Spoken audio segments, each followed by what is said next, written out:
Sumur yang baru saja digali oleh penduduk desa Kuango, tiba-tiba menjadi keruh. Hal ini membuat Tuan Tanah sangat senang, karena desa ini hanya memiliki 2 sumur. Jika ingin minum, harus membeli air dari rumahnya. Namun air sumur di rumahnya juga sama. Tuan Tanah sangat bahwa mereka telah membuat dewa marah dengan menggali sumur tanpa izin. Maka keesokan harinya, dia memerintahkan pelayan untuk menghancurkan sumur di pintu masuk desa dengan kapak. Pada saat itu, seorang anak laki-laki melompat maju untuk menghentikannya. Ini adalah hasil kerja keras seluruh desa. Bagaimana bisa dia dengan mudah merusaknya? Namun dia tidak bisa melawan kekejaman Tuan Tanah. Kemudian keduanya kembali ke rumah dan makan dan minum dengan rakus. Saat mereka berpikir mereka bisa mendapat untung besar, tiba-tiba terdengar suara dari luar rumah. Tuan Tanah membuka pintu gudang dan menemukan sekelompok besar tikus yang sedang dengan seenaknya mencuri makanan dan sama sekali tidak takut pada manusia. Setelah makan, mereka langsung lari keluar halaman.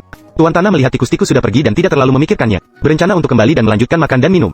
Ayam tetangga tidak tidur dan berlari ke sana kemari. Beberapa bahkan melompat. Dan sisi lainnya, sapi besar milik Tuan Wang melepaskan tali kekang dan berlari ke sana kemari. Tidak ada yang bisa menghentikannya di jalan. Seperti ada yang ingin membunuhnya, dia berlari ke sana kemari. Lebih aneh lagi, petir bahkan menyambar dari tanah ke langit. Penduduk desa belum pernah melihat fenomena seperti ini sebelumnya. Sang anak laki-laki mulai khawatir merasa ada sesuatu yang besar terjadi. Sedangkan Tuan Tanah melihat sumur ini sebagai kemarahan dewa. Karena alasan mereka menggali sumur secara sembunyi-sembunyi, maka keduanya pergi ke pintu desa, mengumpulkan penduduk desa, meminta mereka untuk menyumbangkan makanan dan uang dari rumah mereka untuk dewa. Sang anak laki-laki berdiri dan menjelaskan bahwa ini tidak masuk akal. Dia harus pergi mencari kakek berjenggot putih itu lagi. Sementara anak laki-laki di sini terhalang oleh sungai. Dia terkejut menemukan banyak ikan mengalir turun dari hulu. Mereka melompat-lompat di dalam air, menggigit ranting-ranting. Tuan Tanah segera mengetahui kejadian ini. Dia bahkan mengira itu adalah hadiah dari roh atas perilakunya. Maka dia berangkat dengan jating untuk menangkap ikan. Itu adalah tanda gempa bumi. Akan segera terjadi gempa bumi besar. Mendengar itu, anak laki-laki segera kembali ke desa untuk memberitahu penduduk desa. Melihat gempa bumi akan segera terjadi.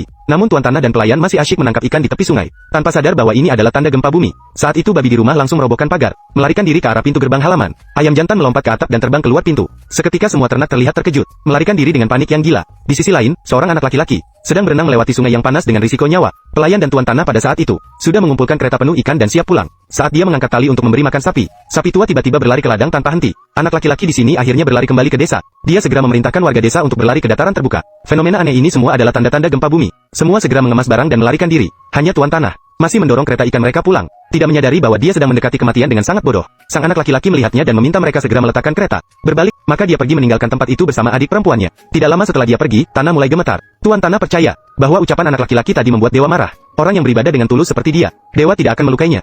Tetap yakin bahwa dewa yang dia yakini akan melindunginya. Segera setelah itu, gempa bumi terjadi. Rumah mulai runtuh akibat getaran yang hebat. Sang Tuan Tanah yang bodoh langsung masuk ke dalam halaman tanpa melihat ke atas. Ketika melihat retakan di rumah yang hampir roboh, pemilik tanah bahkan nekat mengambil risiko nyawa, berlari masuk untuk mengambil kotak harta karunnya. Namun saat dia hendak melarikan diri, lemari yang roboh menekan tubuhnya. Dalam sekejap rumah itu runtuh. Keduanya terkubur dalam kebodohan dan harta emas perak mereka. Anak laki-laki memberikan penjelasan kepada warga desa. Jika babi berlari keluar dari kandang, ayam terbang ke atap saat petir menyambar dari tanah ke langit. Langit terlihat awan berpola garis mendatar. Itu kemungkinan besar adalah tanda gempa bumi. Apalagi fenomena yang kamu ketahui.